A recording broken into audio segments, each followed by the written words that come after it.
क्या आप जानते हैं कि भीष्म की प्रतिज्ञा इतनी शक्तिशाली थी कि उसने महाभारत का पूरा इतिहास ही बदल दिया। इस रहस्यमय कहानी को जानने के लिए तैयार हो जाइए। भीष्म, जिन्हें देवव्रत के नाम से भी जाना जाता था, हस्तिनापुर के सिंहासन के वास्तविक उत्तराधिकारी थे।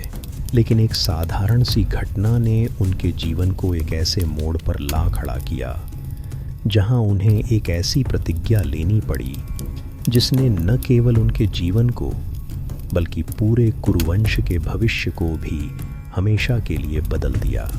यह प्रतिज्ञा केवल एक वचन नहीं थी, बल्कि त्याग, कर्तव्य और अटल संकल्प का एक प्रतीक थी। आज के इस वीडियो में हम भीष्म की इस अनोखी और अविश्वसनीय प्रतिज्ञा के बारे में विस्तार से जानेंगे।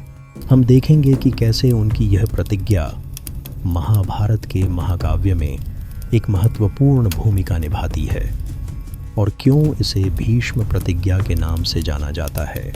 हम यह भी समझेंगे कि कैसे एक राजकुमार ने अपने पिता की खुशी के लिए अपने सारे अधिकार, सुख और भविष्य का त्याग कर दिया। यह कहानी हमें सिखाती है कि सच्चा प्रेम और कर्तव्य निष्ठा कितनी शक्तिशाली हो सकती है। भीष्म की प्रतिज्ञा का जन्म एक बहुत ही जटिल परिस्थिति में हुआ था। उनके पिता राजा शांतनु गंगा के पुत्र होने के कारण देवव्रत से बहुत प्रेम करते थे। राजा शांतनु ने अपने जीवन में एक और प्रेम पाया, सत्यवती नाम की एक सुंदर मछुआरिन से। लेकिन सत्यवती के पिता ने एक शर्त रखी। वह अपनी बेटी का विवाह तभी करेंगे जब शांतनु यह वचन दें कि सत्यवती का पुत्र ही हस्तिनापुर का अगला राजा बनेगा। शांतनु इस शर्त को सुनकर बहुत दुखी हुए, क्योंकि वे अपने प्रिय पुत्र देवव्रत को उनके अधिकार से वंचित नहीं करना चाहते थे। शांतनु की उदासी ने देवव्रत को परेशान कर दिया। जब उन्हें अपने पिता की परेशानी का कारण पता चला तो उन्होंने एक कठोर निर्णय लिया। अपने पिता की खुशी के लिए उन्होंने सत्यवती के पिता के पास जाकर दो भीषण प्रतिज्ञाएं लीं। पहली, कि वह जीवन भर हस्तिनापुर के सिंहासन पर कभी नहीं बैठेंगे, और दूसरी कि वह आजीवन ब्रह्मचर्य का पालन करेंगे। इन प्रतिज्ञाओं ने भीष्म के लिए कई चुनौतियां खड़ी कर दीं। सिंहासन का त्याग करने के बाद वह कुरुवंश के संरक्षक बन गए, लेकिन उनके लिए सबसे बड़ी चुनौती थी अपने वचन का पालन करना। आजीवन अविवाहित रहने की प्रतिज्ञा ने उनके जीवन में एक खालीपन भर दिया और उन्होंने अपने जीवन को पूरी तरह से राजवंश की सेवा में समर्पित कर दिया। महाभारत युद्ध के दौरान यह प्रतिज्ञा उनके लिए एक बड़ी चुनौती बन गई। उन्हें अपने ही पोतों, कौरवों और पांडवों के बीच हो रहे युद्ध में कौरवों का पक्ष लेना पड़ा, क्योंकि वे हस्तिनापुर के सिंहासन के प्रति अपनी वफादारी बनाए रखना चाहते थे।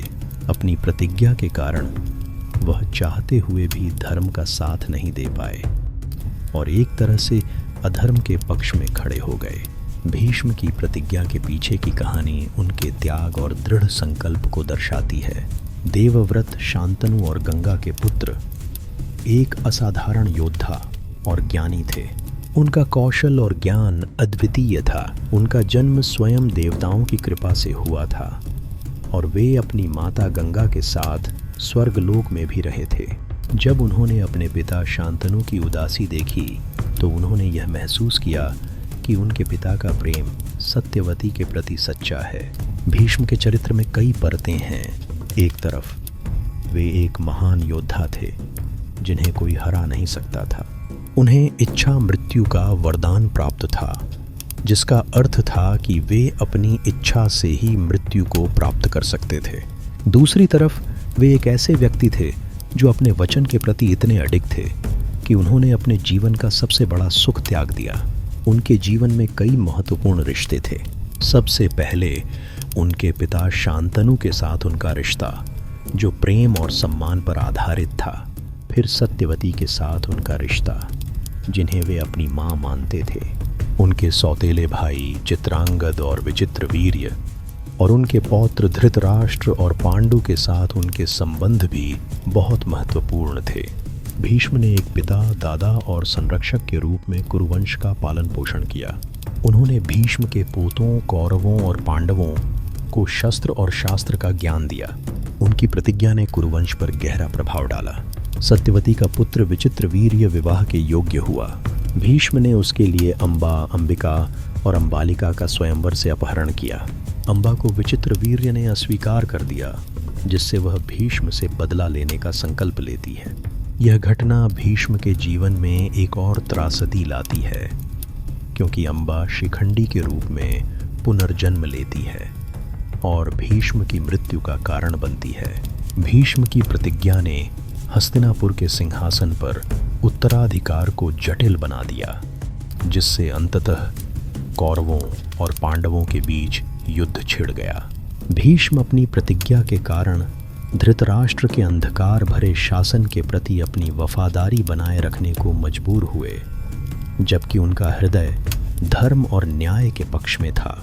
महाभारत के युद्ध में भीष्म कौरव सेना के सेनापति बने।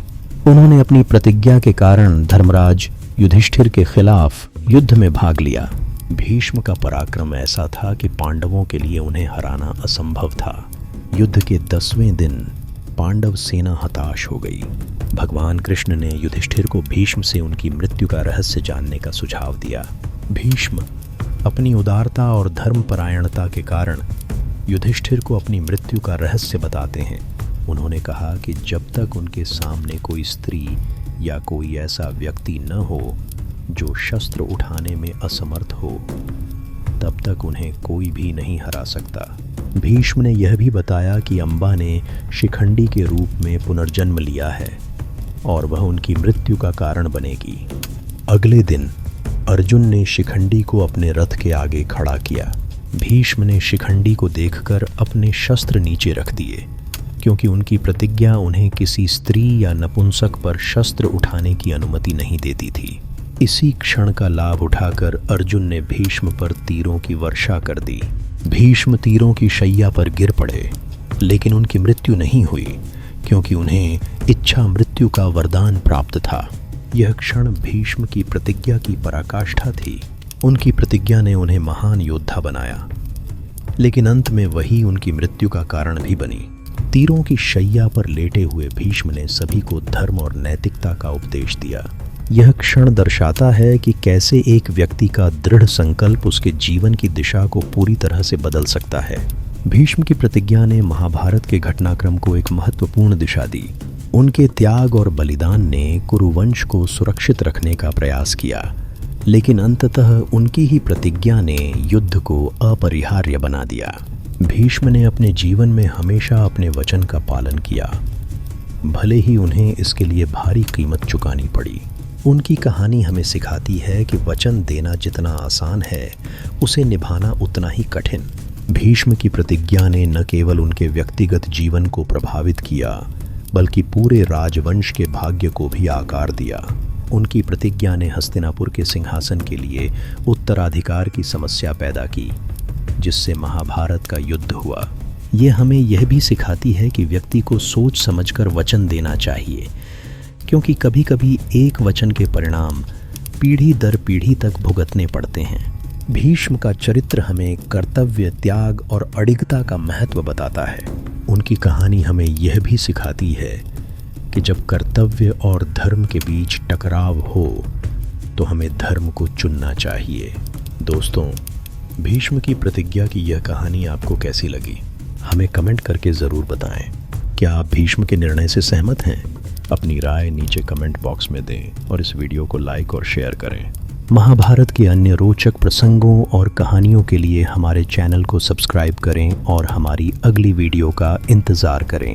तब तक के लिए महाभारत की अद्भुत दुनिया में खोए रहिए।